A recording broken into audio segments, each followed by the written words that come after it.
ദൈവം നമുക്ക് അനുകൂലം എങ്കിൽ പ്രതികൂലം ആര്? അതിശക്തമേറിയ ഒരു ചോദ്യമാണ്.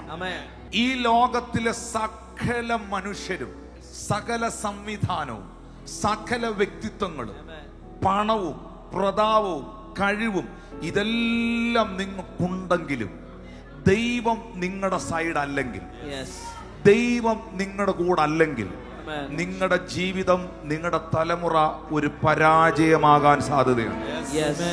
എന്നാൽ ഈ ലോകത്തിലെ ഒരു മനുഷ്യനും ഒറ്റ കുഞ്ഞുങ്ങളും നിന്റെ കൂടെ ഇല്ലെങ്കിലും ദൈവം നിന്റെ സൈഡാണെങ്കിൽ,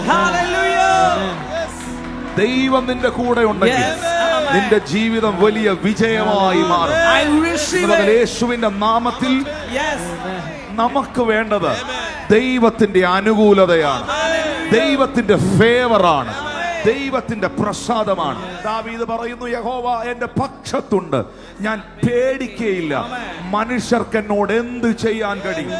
ആകയാൽ ഈ ദൈവം നിങ്ങൾക്ക്, നിങ്ങളുടെ തലമുറയ്ക്ക്, നിങ്ങളുടെ കുടുംബത്തിന്, നിങ്ങളുടെ ശുശ്രൂഷയ്ക്ക് അനുകൂലം എങ്കിൽ പ്രതികൂലം ആര്? ദൈവത്തിന്റെ അനുകൂലത എന്റെ പ്രതികൂലങ്ങളെ നീക്കുന്നതാണ്.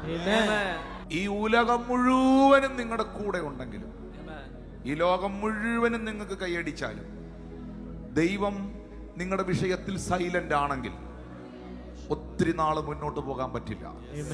ഈ ലോകത്തിൽ ആരും നിങ്ങൾക്ക് കൈകൊട്ടാനില്ലെങ്കിലും, ഈ ലോകത്തിൽ ഒരു മനുഷ്യനും നിന്റെ ഒപ്പമില്ലെങ്കിലും, ആരെയും നീ കാണുന്നില്ലെങ്കിലും, ദൈവം നിന്റെ സൈഡാണെങ്കിൽ നിന്റെ ജീവിതം ഒരു വലിയ വിജയമായി.